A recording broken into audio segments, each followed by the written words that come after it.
बात करेंगे आज आपकी कुंडली में, वो भी कौन सी, आपकी लग्न कुंडली में। आज हम बात करने वाले हैं राहु और सूर्य की युति जब होती है तो क्या चेंजेस होते हैं, जो जातक जातिकाएं होती हैं उन पर क्या प्रभाव पड़ता है।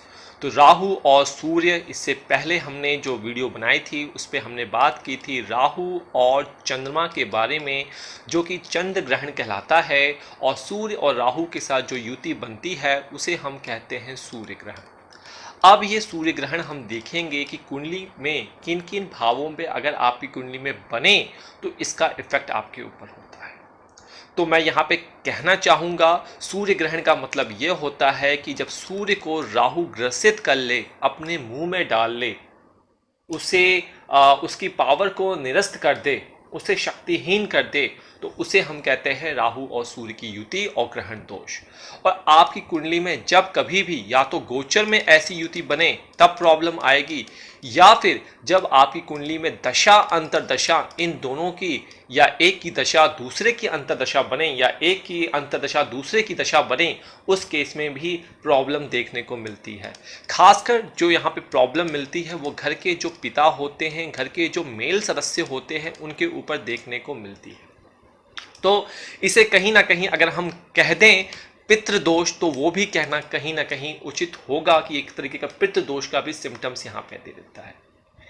चीज़ें जिंदगी में जैसे कि आपकी मान है, प्रतिष्ठा है, प्रॉपर्टी है, ये सब कुछ मिलती हैं, लेकिन यहाँ पे चीज़ें जो होती हैं इस युति में डिले हो जाती हैं। और खासकर पिता को जो होता है मृत्यु तुल्य कष्ट का, मृत्यु तुल्य कष्ट क्या, जैसे कि फाइनेंशियली प्रॉब्लम आ गई, कर्जेदारी में पड़ गए, रिश्तेदारों से लड़ाई हो गई, एक्सीडेंट हो गया, ऐसी युति अक्सर पाया जाता है। तो मैं यहाँ पे एक बार कहना चाहूँगा कि जब कुंडली में राहु और सूर्य का योग बनता है तब इस योग का प्रभाव नकारात्मक रहता है, इसको मान के चलिए। राहु और सूर्य की युति से पिता और पुत्र में विवाद पैदा होने लगता है, और राहु और सूर्य जो होते हैं कहीं ना कहीं से सेपरेटिव प्लैनेट्स भी हैं। जिस घर में ये बैठेंगे उस घर में ये बंटवारा करेंगे ही करेंगे, और उस घर से पीड़ा आपको देंगे ही देंगे। और जिस राशि में ये बैठेंगे एक साथ, उस राशि का जो प्लैनेट होगा, जो लॉर्ड होगा, वो भी कहीं ना कहीं सेपरेटिव नेगेटिव प्रभाव के अंतर्गत आ जाता है। तो राहु जो होता है सूर्य ग्रहण कहलाता है जब ग्रसित कर लेता है राहु को। चलिए अब बात करते हैं आपके लग्न चार्ट की। तो आपको अपना अपना लग्न चार्ट उठा लेना है, चाहे वो D1 चार्ट उठा लीजिए चाहे D9, दोनों पे सेम लॉजिक रहने वाला है। तो D9 चार्ट में जिस भाव में होगा तो शादी के पश्चात उस भाव से पीड़ा होती ही होती है। चलिए अब हम यहाँ पे कवर करेंगे। तो देखिए राहु और जो सूर्य होती है इनकी दृष्टियों के बारे में कहा जाता है कि जहां बैठते हैं वहां से सातवें घर में ये प्रभाव दिलाते हैं। अगर आपकी कुंडली में सूर्य और राहु जो हैं बैठे हुए हैं कहां पे, आपके लग्न में, तो लग्न पे बैठेंगे तो कहीं ना कहीं जो सप्तम दृष्टि जो होती है वो आपके सातवें भाव पे डालेंगे। तो दो घर यहां से एक्टिवेट हो गए। पहला घर क्या हो गया, आप स्वयं। कहीं ना कहीं आपको मानसिक प्रॉब्लम रहेगी, कहीं ना कहीं नींद नहीं आएगी, कहीं ना कहीं पर्सनैलिटी में इजाफा नहीं होगा, लोग आपके पीठ पीछे आपकी बुराइयां करेंगे। कहीं ना कहीं सातवें भाव पे जब असर पड़ेगा तो जो पत्नी होंगी या फिर जो पति होगा आपका, वो काफी ज्यादा डिमांडिंग होगा, बहुत ज्यादा आपके ऊपर हावी होने वाला हो सकता है। आपकी बात ना माने, जहां पे आप कहेंगे ना वहां पे वो कहेगा हाँ, और जहां पे कहेंगे आप हाँ वहां पे वो कहेगा ना। तो यस और नो के बीच में कन्फ्लिक्ट यहां पे हो जाता है। तो जब जब ये दशा अंतर दशा चलेगी तब तब ये प्रॉब्लम होगी। तो यहां पे भी मैं कोई और चीज कॉन्सेप्ट नहीं ले रहा हूं, सिर्फ यही कह रहा हूं। हाँ, अगर मान लीजिए कहीं से बृहस्पति देव बैठे हों आपकी कुंडली में शुभ हो और बृहस्पति देव की शुभ दृष्टि यहां पे पड़ रही है, तो बृहस्पति देव इस चीज को कम कर डालेगा। चीजें होंगी लेकिन उनका जो अनुपात होगा, जो रेशियो होगा, वो कम होगा। चलिए ये समझता हूं कि आपको आगे हो गया। आगे बढ़ने से पहले मैं आपको कहना चाहूंगा कि आप हमसे इंस्टाग्राम, ट्विटर, फेसबुक पे जुड़ सकते हैं। हर 20 दिन में कोशिश की जाती है आपको फ्री रिप्लाई किया जाए। इस प्रकार से साल में 12 क्वेश्चन के जवाब आप फ्री में प्राप्त कर सकते हैं। अन्यथा किसी प्रकार की अगर आपको लगता है कि मुझे कंसल्टेंसी चाहिए तो आप हमारी ऐप को डाउनलोड कर लीजिए, वहाँ से प्रीमियम कंसल्टेंसी भी आपको मिल जाएगी, या इंस्टाग्राम पे भी आप हमसे रिक्वेस्ट कर सकते हैं, तो वहाँ पे भी आपको लिंक भेज दिया जाएगा। चलिए आगे बात करते हैं दूसरे भाव में। अगर राहु और सूर्य आपकी कुंडली के दूसरे भाव में प्रेजेंट हो, दूसरे भाव में क्या करेंगे? दूसरा भाव क्या होता है? वाणी, वाणी आपकी कठोर कर डालेगा। आपको नहीं पता लगेगा कि आपका पारा कब बढ़ गया, आपने कब किसको अपशब्द कर लिया। ऐसे लोग जो होते हैं सिगरेट, अल्कोहल और ड्रग्स के आदि हो जाते हैं अगर कहीं ना कहीं कोई शुभ दृष्टि ना पड़े इस युति पे। तो कहीं ना कहीं वाणी खराब करेगा। जब वाणी खराब करेगा तो डेफिनेटली आपकी जो अर्निंग होगी उसे खराब करेगा। एक्सटेंशन ऑफ फैमिली में भी आपको बाधा होगी, बच्चों को भी ये दूषित यहाँ पे करेगा। साथ ही साथ से सातवीं दृष्टि जो पड़ेगी आपके अष्टम भाव में चलेगी, तो अष्टम भाव में लोग ऐसे होंगे, रिश्तेदार ऐसे होंगे, दोस्त ऐसे होंगे, कुलीग्स ऐसे होंगे जो पीठ के पीछे छुरा लेकर खड़े होंगे और हमेशा तैयार रहेंगे कि आपकी लेग पुलिंग कर सकें। साथ ही साथ ऐसे लोग कहीं ना कहीं ज्योतिषी में बहुत विश्वास रखते हैं। ऐसे लोग जो होते हैं तंत्र विद्या में पड़ जाते हैं, कई बार अपने लाखों का पैसा जो है वो गवा देते हैं इस प्रकार की युति करते हुए। तो कहीं ना कहीं इस केस में जब राहु और केतु की, राहु और शनि के, राहु और आपकी सूर्य की जब दशा अंतर्दशा चलेगी तो इनके एक्सीडेंट होने के चांसेस बढ़ जाते हैं और लंग इन्फेक्शन के चांसेस बढ़ जाते हैं और कहीं ना कहीं यहाँ पे चोटें, खून का लॉस, सर्जरी जैसी स्टेटस यहां पे आ जाते। गुप्तांग पे सर्जरी करवानी पड़ सकती है, इसको आप नोट करके चलिए। हाँ, हालांकि अगर फिर से कह रहा हूं, अगर यहां पे किसी की दृष्टि पड़ रही हो, शुभ दृष्टि पड़ रही हो, कहीं से त्रिकोण के मालिकों की दृष्टि पड़ रही हो तो इसमें इजाफा हो जाता है। दूसरा, अगर आपका राहु और सूर्य का जो डिग्री है वो बहुत कम हो, दोनों के दोनों मृत अवस्था में हो, वृद्ध अवस्था में हो, जो इनका प्रभाव होगा वो सिर्फ राख की तरह रहेगा, ज्यादा इफेक्ट नहीं करेगा। चलिए आगे बात करते हैं। अब तो आपने देख लिया आपकी कुंडली में हमने इस वाले भाव को, सप्तम भाव को, द्वितीय भाव को, अष्टम भाव को कवर कर लिया। ठीक है जी, आइए अब बात करते हैं हम आपकी कुंडली में तीसरे भाव को। तीसरा भाव क्या होता है? आपके छोटे भाई बहनों का होता है, सालों का होता है, कहीं ना कहीं पिता से भी रिलेटेड ये भाव होता है। कम्युनिकेशंस का भाव होता है, आपके रिश्तेदारों और नेबर्स का भी कहीं ना कहीं भाव होता है और आपके पराक्रम को भी ये भाव होता है।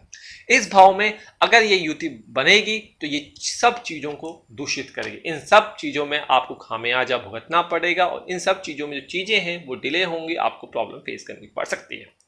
साथ ही साथ भाग्य भाव को भी दृष्टि दे रहे हैं, तो जब भाग्य भाव को देंगे तो आप अपने से बड़ों का अनादर करेंगे, अपने पिता से अपशब्द कह सकते हैं, ऊंची आवाज में बात कर सकते हैं, आपकी नहीं बनेगी। आप अपने गुरुओं का भी अपमान कर सकते हैं। कई बार धार्मिक रीति रिवाज में भी आपको प्रॉब्लम आ सकती है और भाग्य की कमी की वजह से आपका जो प्रोग्रेस है वो कहीं ना कहीं फुल स्टॉप के फॉर्म में हो जाएगा। चलिए आगे बात करते हैं। अगर आपकी कुंडली में, तो अब हमारा तीसरा और नवम भाव भी कंप्लीट हो गया। चलिए अब आपकी कुंडली में अगर राहु और जो आपके सूर्य हैं ग्रहण दोष बनता है चतुर्थ भाव में, तो माता का सुख से आप वंचित हो सकते हैं। प्रॉपर्टी, घर, इन सब में आपको प्रॉब्लम हो सकती है।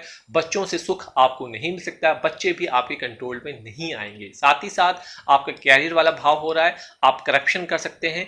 पॉलिटिक्स के क्षेत्र में अपने आप को बहुत अच्छा दिखा सकते हैं, उजागर हो सकते हैं। झूठ बोलकर आप अपना इतिहास बना सकते हैं, अपने आप को आगे बढ़ा सकते हैं। तो शॉर्ट टर्म में यहाँ पे पैसे आपको मिल सकते हैं, लेकिन उस पर ब्लेसिंग्स किसी प्रकार की नहीं है। जितनी जल्दी आपको यहाँ पे पैसे मिलेगा, जितनी जल्दी आप गलत तरीके से अपने कैरियर में सक्सेस प्राप्त करेंगे, उतनी ही जल्दी से आप गिरेंगे भी। ऐसी स्थिति यहाँ पे बनती है।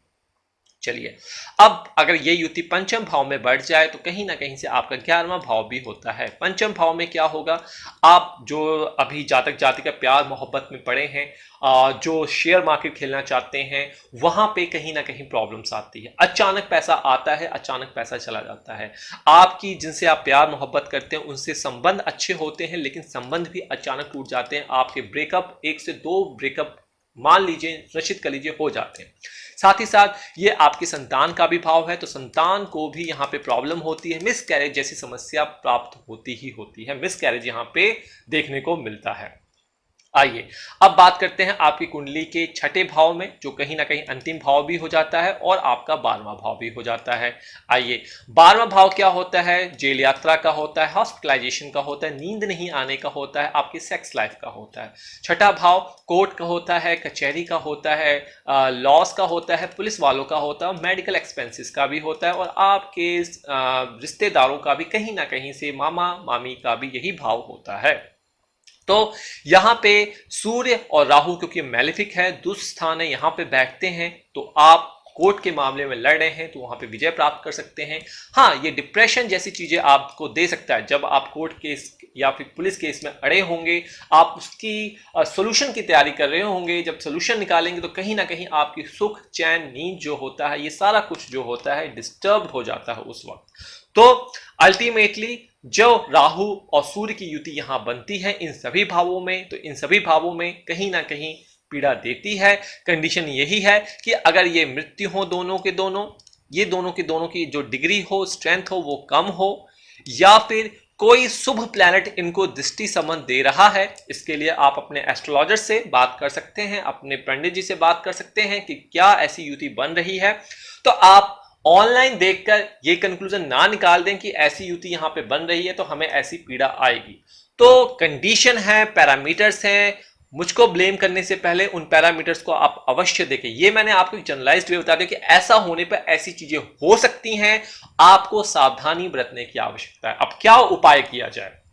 देखिए, उपाय है तो भाई ऐसे लोगों को सूर्य को नित्य प्रतिदिन जल देना चाहिए और अपने पिताजी का, अपने दादाजी के सुबह उठकर चरण जरूर स्पर्श करने चाहिए। साथ ही साथ राहु भी यहां बैठे हैं तो राहु को दुर्गा माता कंट्रोल में कर सकती हैं, लक्ष्मी माता कंट्रोल में कर सकती हैं। तो सीधा इनका जाप कीजिए बीज मंत्र का, क्या, या देवी सर्वभूतेषु मां लक्ष्मी रूपेण संस्थिता नमस्तस्यै नमस्तस्यै नमस्तस्यै नमो नमः, और आपकी जो पीड़ा है वो क्षण भर में दूर और विलुप्त हो जाएगी। तो ये था आज राहु और सूर्य के बारे में। अगर वीडियो आपको अच्छा लगे लाइक जरूर कीजिएगा, नोटिफिकेशन जरूर ऑन कर दीजिएगा, क्योंकि कई सारे जातक और जातिकाएं हैं जो कहते हैं कि हमें वीडियो का नहीं पता लगता, तो ये जरूर कर दीजिएगा ताकि आपको पता लग जाए कि वीडियो कब आ रही है।